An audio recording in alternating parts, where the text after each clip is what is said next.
नमस्कार, आप देख रहे हैं कमोडिटी राउंडअप। मैं हूं मनीषा गुप्ता और शुरुआत यहां पर करेंगे सोने के साथ, जहां पर इंपोर्ट ड्यूटी में तो अच्छी खासी यहां पर घटत हो चुकी है, लेकिन ड्यूटी ड्रॉबैक के नोटिफिकेशन में कोई चेंज अभी तक देखने को नहीं मिला।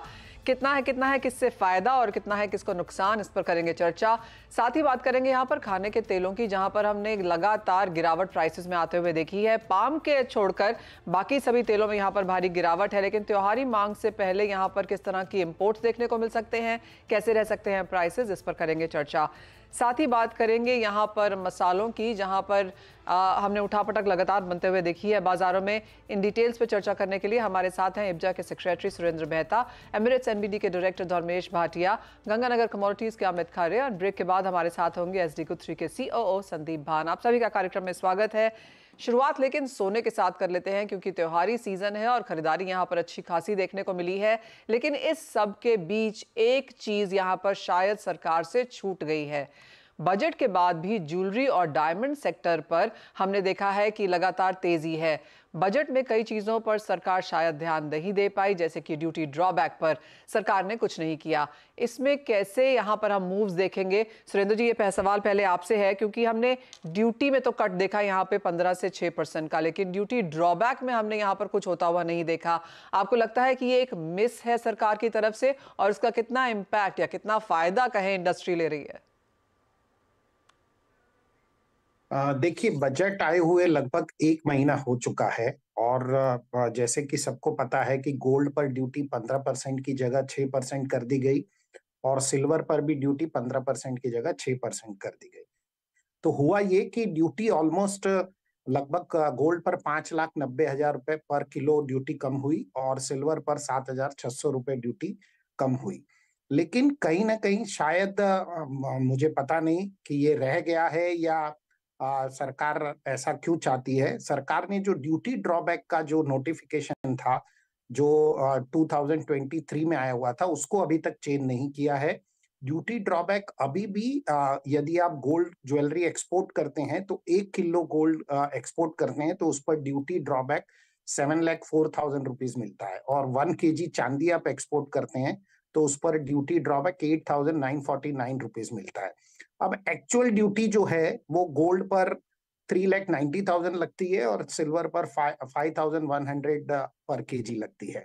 तो इन शॉर्ट में कहूं तो यदि सरकार को ये ड्यूटी ड्रॉबैक का सर्कुलर तुरंत जो नोटिफिकेशन है वो नया नोटिफिकेशन लेकर आना चाहिए और इसको अलाइन विद ड्यूटी करना चाहिए, क्योंकि अगर आप ड्यूटी लगभग 4 लाख रुपए दे रहे हैं तो आप उसमें 7 लाख रुपए का ड्यूटी ड्रॉबैक का रिफंड कैसे दे सकते हैं गोल्ड ज्वेलरी एक्सपोर्ट पर। तो हमने ये सरकार के ध्यान में ये बात लाई है। मुझे पता नहीं कि ये स्टेप या तो जिन लोगों ने ऑलरेडी 15% ड्यूटी पेमेंट कर दी है उनको न्यूट्रलाइज करने के लिए ये किया गया है, या इस वजह से ये नोटिफिकेशन अभी तक विड्रॉ नहीं किया गया और नया नोटिफिकेशन ड्यूटी ड्रॉबैक का लाना चाहिए, ऐसी हमारी रिक्वेस्ट है सर। ऑलराइट, तो ये इब्जा की तरफ से रिक्वेस्ट है सरकार को कि यहाँ पर ड्यूटी ड्रॉबैक का जो नया नोटिफिकेशन है वो जारी किया जाना चाहिए। आपने दो काफी इंपॉर्टेंट चीजें यहाँ पर कही मेहता जी। एक तो ये कि सरकार से या तो ये मिस है या फिर सरकार इसको न्यूट्रलाइज करने की कोशिश कर रही है, क्योंकि जो लोग 15% ड्यूटी पे ऑलरेडी इंपोर्ट कर चुके हैं उनको शायद ड्यूटी ड्रॉबैक का जो फायदा है वो शायद मिले। लेकिन क्या क्वांटम है इसका? अगर पिछले 1 ही महीने की बात की जाए, क्योंकि बजट को 1 महीना हुआ है, तो किस तरह के नंबर्स सोने में और चांदी में फिलहाल बनता हुआ देख रहे हैं हम in sense of duty drawback? नहीं, देखिए, ये पिछले 1 महीने के एक्चुअल नंबर्स तो अभी तक किसी के भी पास नहीं है, हमारे पास भी नहीं है। लेकिन मैं आपको बता दूं, यदि मैं पिछले साल के आंकड़े देखूं तो लगभग लगभग हम लोग 150 टू 170 टन का सालाना एक्सपोर्ट करते हैं। तो यदि मैं महीने में 10 टन का भी एक्सपोर्ट गिन लूं गोल्ड ज्वेलरी का, तो मुझे लगता है कि इससे सरकार को लगभग 300 करोड़ रुपए के आसपास का नुकसान हो चुका होगा, यदि ये 10 टन के एक्सपोर्ट के नंबर जो एक प्रोबेबल नंबर्स हैं, यदि वो नंबर सही हैं तो इसीलिए ये जरूरी है कि इसको अलाइन किया जाए ड्यूटी स्ट्रक्चर के साथ में, क्योंकि आप 7 लाख रुपए ड्यूटी ड्रॉबैक दे रहे हैं और जबकि ड्यूटी लगी रही है लगभग 4 लाख रुपए, तो 3 लाख रुपए का एक्सपोर्टर को बेनिफिट हो रहा है। ये बेनिफिट क्या उन्होंने जो ऑलरेडी 15% ड्यूटी पेमेंट कर दी है उसको न्यूट्रलाइज करने के लिए किया गया है। यदि ऐसा किया गया है तो ये तो बड़ा वेलकम स्टेप है, लेकिन मुझे लगता है कहीं ना कहीं ये शायद रह गया है। और हम सरकार को सिर्फ ये बताना चाहते हैं कि इसको आप तुरंत चेंज कर दीजिए ताकि इसका कोई गैर फायदा ना उठा सके। वेल एब्सोल्युटली सुरेंद्र जी, जो आपने कैलकुलेशंस बताई हैं उस लिहाज से अगर देखा जाए तो जिस तरह के इंपोर्ट्स यहाँ पर गोल्ड के हैं और अगर गोल्ड ज्वेलरी के एक्सपोर्ट यहाँ पर देखे जाए तो एक बहुत बड़ा नंबर है। तो जैसे सुरेंद्र मेहता जी ने हमें अभी यहाँ पर कैलकुलेशन करके बताई है, अगर आप सोना इंपोर्ट कर रहे हैं तो ड्यूटी के लिहाज से 390 रुपए प्रति ग्राम आप दे रहे हैं, लेकिन ड्यूटी ड्रॉबैक सोने की ज्वेलरी के एक्सपोर्ट पे आपको यहाँ पर मिल रही है करीबन 704 की। तो क्लियरली एक बहुत बड़ा ये अंतर है। एंड सुरेंद्र जी आपकी बात सही है, अगर यहाँ पर सरकार फेवर भी कर रही है ज्वेलर्स को, न्यूट्रलाइजेशन के हिसाब से भी यहां पर काम हो रहा है, उसके हिसाब से भी बहुत बड़ा नुकसान ऑन पर मंथ यहां पर हम गवर्नमेंट की तरफ से आता हुआ देख रहे हैं। और आपकी बात मैं फिर यहां पर दोहराना चाहूंगी कि आप सरकार से ऑलरेडी कह चुके हैं कि अलाइन किया जाए ड्यूटी ड्रॉबैक को एज ऑफ नाउ, क्योंकि अब तक यहां पर जिस तरह का ये डिसअलाइनमेंट है और जिस तरह का नुकसान सरकार को है, यूजुअली ऐसा होता ही नहीं है कि इंपोर्ट ड्यूटी यहां पर नीचे हो और ड्यूटी ड्रॉबैक यहां पर ऑन द हायर साइड हो। लेकिन चांदी के बारे में भी आपसे जानना चाहेंगे। आपने सोने के बारे में बताया पिछले महीने 10 टन जैसा इंपोर्ट हुआ होगा, क्या चांदी में भी ऐसे कुछ नंबर्स हैं जिसका हम यहाँ पर अपने दर्शकों के समक्ष एक कैलकुलेशन रख सकें? मुझे लगता है कि चांदी का इतना ज्यादा एक्सपोर्ट नहीं होता है, और क्योंकि चांदी वॉल्यूम वाइज और वैल्यू वाइज बहुत छोटा नंबर होता है, तो इतना मुश्किल है। वैसे चांदी में सरकार को ऑलमोस्ट 4000 रुपीज पर केजी का नुकसान हो रहा है ड्यूटी ड्रॉबैक की वजह से। चांदी के एक्चुअल नंबर्स अभी मेरे पास नहीं है, एक्सपोर्ट के नंबर्स, तो मैं शायद आपसे वो शेयर नहीं कर पाऊँ। नो वरीज, बहुत शुक्रिया मिस्टर मेहता हमारे साथ आज यहाँ पर जुड़ने के लिए और बहुत डिटेल में बताने के लिए। एंड रिपीटिंग इट अगेन कि जो ऑलरेडी यहाँ पर सरकार से गुजारिश कर चुकी है कि इंपोर्ट ड्यूटी को साथ में यहाँ पर ड्यूटी ड्रॉबैक को अलाइन किया जाए, बिकॉज जिसका जो बीच में गैप है उसका क्लियरली ऑफकोर्स ज्वेलर्स को तो फायदा है ही, लेकिन वो कब तक चलेगा, एंड ऑफकोर्स ये एक अलाइनमेंट भी नहीं है। आगे बढ़ते हैं और यहाँ पर धर्मेश आपका क्या सेंस है सोने के प्राइसेस पे लेकिन आगे जाते हुए, क्योंकि क्लियरली जैक्सन होल की मीटिंग है आज शाम को, जेरेमी पावेल की स्टेटमेंट बाजार सुनना चाहेगा। उससे पहले जिस तरह की मुनाफा वसूली हमने सोने में आते हुए देखी है, आप कैसे देखते हैं प्राइसेस? देखिए फंडामेंटली अभी भी सोना काफी फर्म है। अगर आप देखिए ये हफ्ते में इसने एक नया हाई बना के फिर से मार्केट में प्रॉफिट बुकिंग कल शाम के सत्र में देखने मिली है। ये एक टेम्पररी करेक्शन है, बट फंडामेंटली अभी भी मैं काफी बुलिश हूँ। मैं एक्सपेक्ट करता हूँ कि जैसे रेट्स कट्स के न्यूज मार्केट में ये सिस्टम में आएंगे, आप ऑटोमेटिकली देखेंगे कि जैसे बॉन्ड्स बढ़ रहा है, इक्विटी बढ़ रहा है, गोल्ड में भी आपको अच्छी खासी तेजी देखने मिल रही है। बहरहाल अगर आप देखिए on the other hand dollar में काफी पिटाई हो रही है, उस कारणवश भी काफी सोने में इसको सपोर्ट मिल रहा है। डोमेस्टिक मार्केट में मैं एक्सपेक्ट करता हूँ कि रुपया 85 86 के स्तर आपको छू सकता है, तो यहाँ पे आपको एक अच्छी खासी तेजी प्राइस में आ सकते हैं और 72,000 से 72,500 के स्तर आपको शीघ्र ही देखने मिलेंगे। अंतरराष्ट्रीय मार्केट में 2550 से लेके $2600 के स्तर आपको 1 या 2 महीने के अंतराल में एक स्थिरता बनाते हुए देख सकते हैं। तो मैं फंडामेंटली काफी बुलिश हूँ। मैं सलाह दूंगा कि गिरावट पे आप सोने में निवेश करके चले, अपने पोर्टफोलियो का 5 से 10% और इसमें ऐड कर सकते हैं, क्योंकि मार्केट काफी बुलिश है यहाँ पे। सोने में खरीदारी करनी चाहिए। अमित आपका क्या सेंस है, क्या चांदी में भी यही करने की राय देंगे? मनीषा जी, लेवल के लिहाज से देखा जाए तो ओवरऑल बाय का स्ट्रक्चर है। कल एक करेक्शन देखने का गोल्ड सिल्वर दोनों में एक अपॉर्चुनिटी को हम यूज कर सकते हैं। लेवल के लिहाज से देखा तो 83,800 इसका एंट्री पॉइंट है आज के लिए। ऊपर में लगता है 85,000 के भाव आज या कल के ट्रेडिंग सेशन में देखने को मिल सकते हैं। नीचे में 83,200 रुपए के नीचे का एक स्टॉप लॉस करें।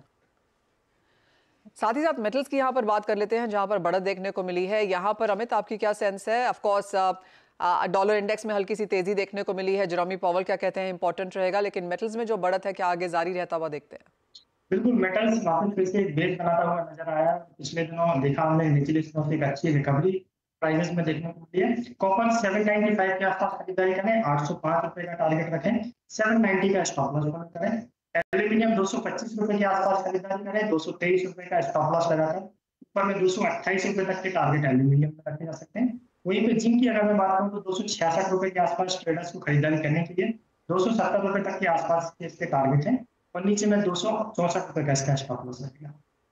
ऑल राइट, तो ये बात हुई मेटल्स की, लेकिन धर्मेश अब क्रूड ऑयल प्राइसेस में क्या करना चाहिए? यहाँ पर इक्वली वॉलेटाइल मार्केट्स है, the only plus point is कि एक रेंज में अब ये फंसता हुआ नजर आया है।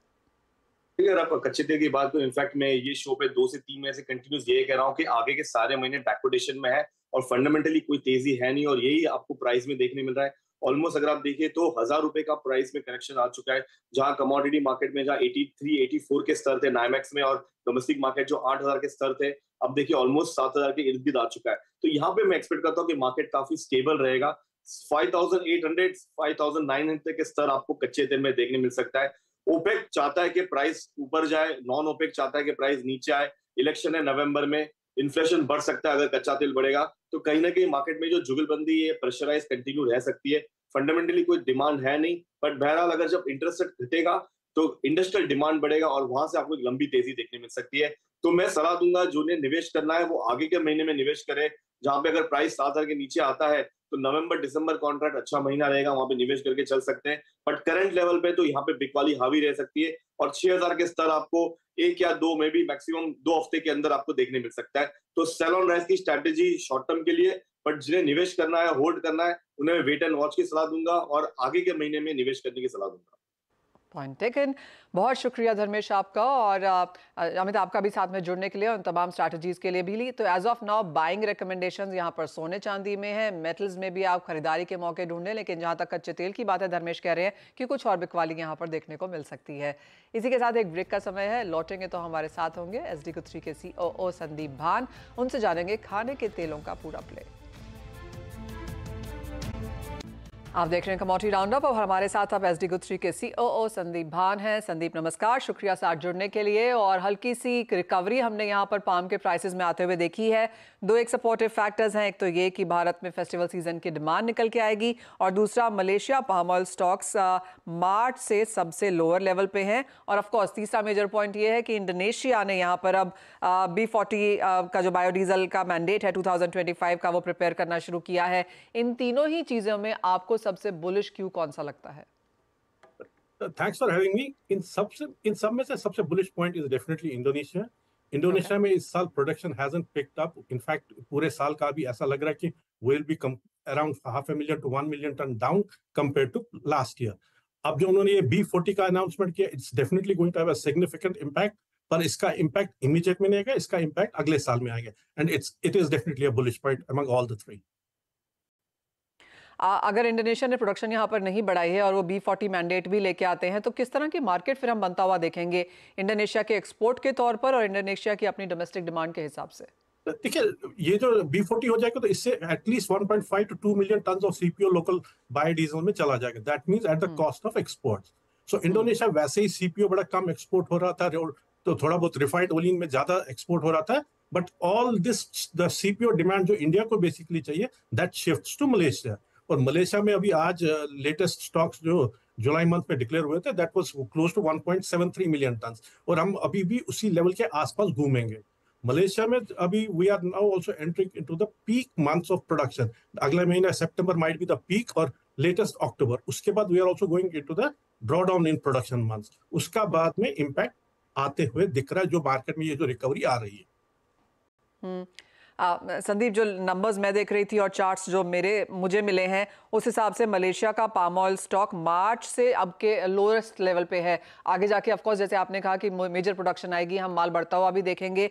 पूरा कैलकुलेशंस अगर करें तो आप कैसे देखते हैं फिर बाजार by the time it is September and October? देखिए, अभी जो palm oil is back to the same price as soybean oil and sunflower oil. इसके चलते जब ये सेम ऑयल होगा तो इंडिया से expected demand is going to slow down. Definitely September will see a lower imports from India.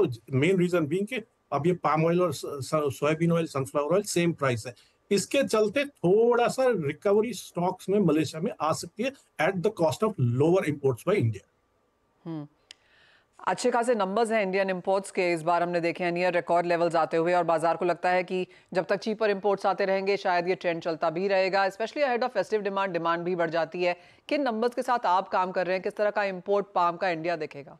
देखिए, अभी सबसे मेजर फैक्ट है कि अब पाम ऑयल चीप इंपोर्ट्स में आ नहीं रहा है। That's why I am seeing कि सितंबर में इंडिया बड़ा डिमांड थोड़ी सी कम हो जाएगी, मेनली बिकॉज पाम अब चीपर ऑप्शन रहा नहीं। हमें आज soybean oil is I think $10 to $15 cheaper than palm oil. So definitely palm की जो डिमांड थोड़ी बहुत कम हो जाएगी इंडिया की, but overall still we will see 700 to 800,000 tons imports going to India. Sandeep, prices कैसे देखते हैं? ऑफ कोर्स लास्ट 2 बार जो आके आपने मुझे प्राइसेस दिए हैं, एब्सोल्युटली चाहे आपके डर के मारे उसी रेंज में रहते हैं, अब यहाँ से क्या सेंस है? देखिए, प्राइसेस में अभी 2 पार्ट्स है। एक तो ये नियर बाय मंथ प्रीमियम्स है, spot market that is basically September shipment, वो फ्यूचर्स मार्केट में अभी 39 40 50 के आसपास घूम रहा है। That is going to remain in that range of particularly may be 3850 to 4000 range, but forward months it looks like will be continuing in the range of 3700 to 3900। 3700 to 3900। हाँ जी, forward months basically is the October, November, December. Done. But that scenario can change if there is any significant drop in production or ringgit goes more stronger. Abhi to ringgit looks to be stable, at least is now roaming around 4.37, 38 ke aaspas. But if there's something more stronger ringgit, then in terms of dollar prices might go higher, ringgit prices might go lower. Ringgit and production will be key for the prices now. Done. 2 और points है यहाँ पे संदीप। एक तो crude oil prices जहाँ पे हमने गिरावट आते हुए देखी है, क्योंकि 75-76 के आसपास आके अटक गया है ब्रेंट, उससे कितना इम्पैक्ट पड़ेगा? और दूसरा, अगर इन केस इंडिया यहाँ पर इंपोर्ट ड्यूटीज में कुछ छेड़छाड़ करता है, उसका क्या इम्पैक्ट आएगा? ठीक है, पाम ऑयल ने अपने आप को डिकपल कर दिया हर बाहर के फैक्टर से, क्योंकि इसके खुद के फंडामेंटल्स बड़े तेजी के हैं। सो आज if India does lower duties or India does lower demand, we are now going into the months जहां पे प्रोडक्शन कम होता जाएगा। So उसका immediate for next at least couple of months के लिए कोई बड़ा significant impact आएगा नहीं, mainly because we will be into a lower production months now. All right. तो संदीप, अगर इंडियन पर्सपेक्टिव से देखें, इंडियन कंज्यूमर पर्सपेक्टिव से देखें, तो जिस तरह की एज ऑफ नाउ सिचुएशन है, आपको नहीं लगता कि प्राइसेस बहुत ऊपर जाएंगे? बिकॉज जो आपकी रेंज है 3700 3900 पाम की, जिसका बहुत बड़ा हिस्सा इंडिया यहाँ पर कंज्यूम करता है, चाहे वो होरेका है, इंस्टीट्यूशन है, प्रोसेस्ड फूड्स वगैरह है, आपको नहीं लगता एज ऑफ नाउ कि प्राइसेस बहुत ऊपर जाएंगे? एज ऑफ नाउ ऐसा नहीं लग रहा, क्योंकि पाम को ऑल्सो कंपीटिंग ऑयल से में बड़ा प्रेशर है, उसके चलते पाम को अपसाइड बड़ी कम लग रही है, क्योंकि competing oils are getting discounted to palm. So उसके चलते फिर palm will definitely lose its demand, जैसा अपन ने जनवरी, फरवरी, मार्च ऑफ दिस ईयर देखा था। Fair point that. Sandeep, as always बहुत शुक्रिया साथ जुड़ने के लिए और प्राइसेस, डिमांड, ट्रेड और पॉलिसीज पर भी अपनी यहाँ पर राय देने के लिए। इसी के साथ एक ब्रेक का समय है, जब लौटेंगे तो बात करेंगे यहाँ पर इक्विटी मार्केट्स की।